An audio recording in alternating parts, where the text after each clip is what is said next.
I never really was raised in church. Never went to church except for baptisms of family members or a funeral. First time I went to church, I was 7th grade. I went for about a year, and a fight happened on the bus I rode. I got in an argument with a girl that rode the bus, and then somewhere along the line, the youth pastor at the time, she got some weird idea from somewhere that I threatened the pastor, I cussed him out, and all this stuff happened. And she decided to come to my parents with it. Well, when she did, I was standing right there, called me a liar to my face, standing from 2 feet away, telling my dad all this stuff that never happened. And so I stopped going to the church, and the pastor at the time, he came up and asked why me and my sister weren't going. And I told him. So he went off and he did his little investigation, and he came back and told me, he goes, that never happened. He let my dad know that it was all a story. He goes, things are going to change. You guys are more than welcome to come back. I went back 2 more times, never changed. So I stopped going. I lost pretty much all faith in God. Like I was questioning God, if you're going to give me an experience in life like this and expect me to stay, why do you expect me to stay? So I fell away. And as I fell away, I got in a huge depression. In 8th grade, I started thinking about suicide.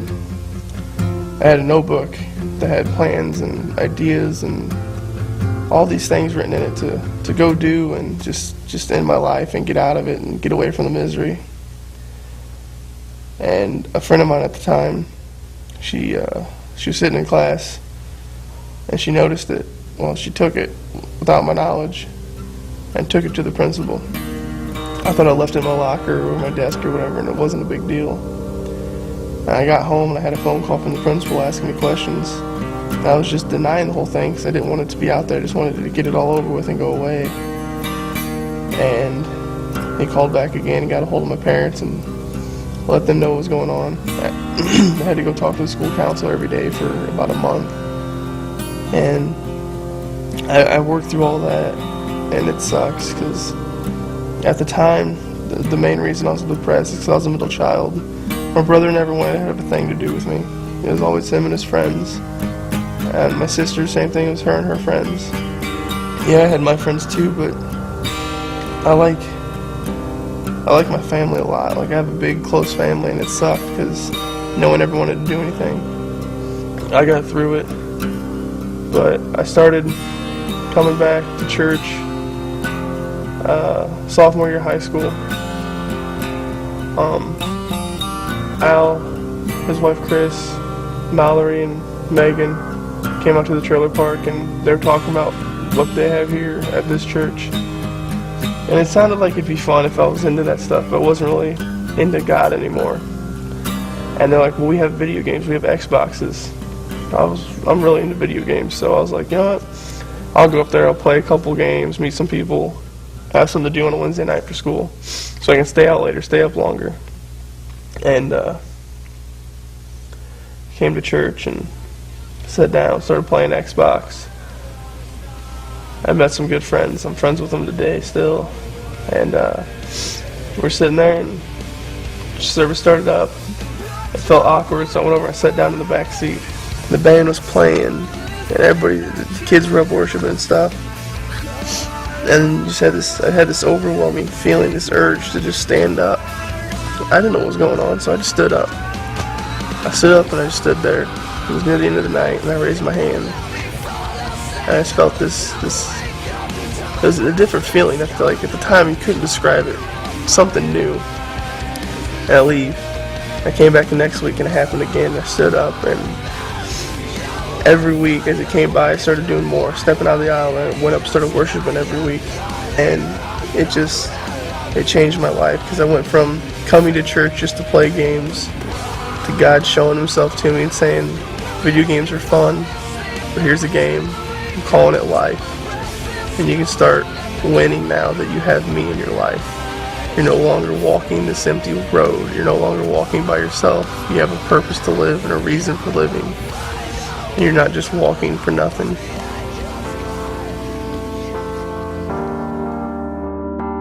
I always felt like I had a dream to join the military. I always felt like I had a calling towards military and leadership, and I've always wanted to be like that hero, the good guy.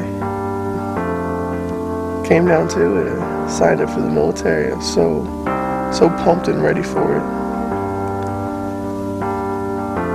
I shipped out May 4th, 2009 to go down and start basic training in Georgia. I get down there and one morning I wake up and I start running. With the morning run, we're doing a march. I twist my ankle and mess it up. And I go to the doc and he's like, well, there's something wrong here because you're telling me that you got ran over by a car before and it's injured, and the x-rays show that, but there's no medical report of it with your recruiter's paperwork. Well, my recruiter lied in the paperwork. So I got put as a holdover. I sat in a room. I was only allowed on my feet for 15 minutes every hour. Had to be laying down or sitting down for 45 minutes. The room I was in, it was pretty much pitch black, solid dark all the time. It was cold. The only thing you felt was cold and lonely. I had to be in there for days. Started getting real depressed. Not knowing what's going on, not knowing if I'm going home or if I can go down and start training and get my life going and moving. I started calling out to God. I was like, you know, this stuff's happened before. I got depressed. I don't want to get to that level. I want to stay away from it. But I need you now. I was like, you showed yourself back then. You helped me out. Where are you at now? Like, I really need you. This is tough. It's hard. Well, I met a guy the next day. It was like friendship at first sight. First thing he tells me, he's like, yeah, I'm a Christian. And I was like, really? Yeah, me too. He's like, yeah. He goes, but are you a Christian? I was like, yeah. I live it, I love it. But I never really lived it until I met this guy. We were battle buddies. He slept on top bunk, I slept on bottom. We were best friends. All the guy wanted to do was talk about God. All he wanted to do was go to church every Sunday morning, read the Bible on Sunday. Wanted to go talk to people, tell other people about God. He just wanted to witness and spread the joy and the glory. And I loved it. Loved it. Well, come to find out I was getting sent home. So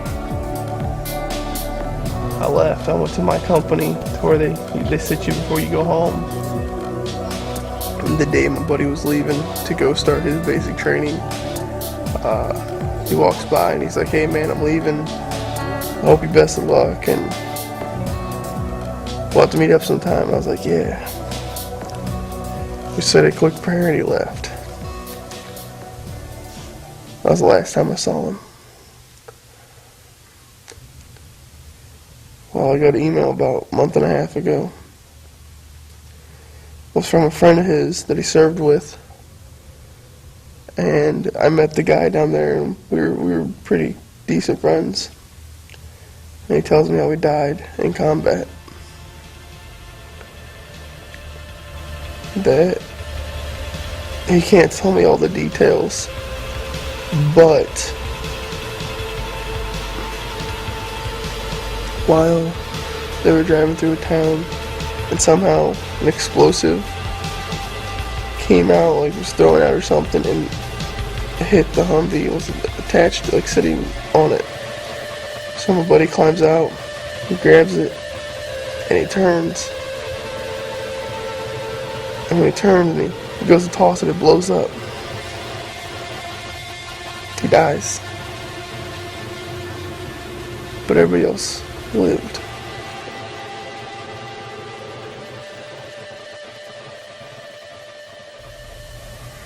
But he died saving people.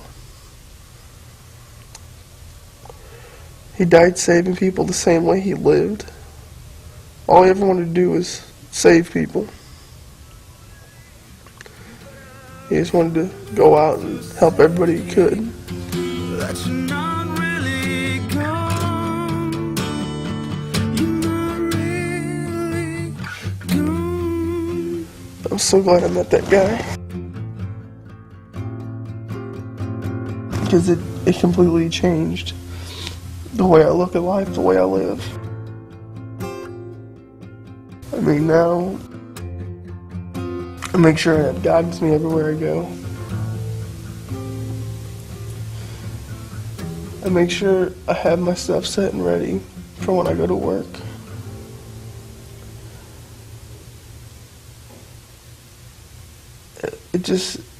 It comes to realization that life is short. The guy would be 20 today. As soon as he graduated high school, signs up for the Army and leaves.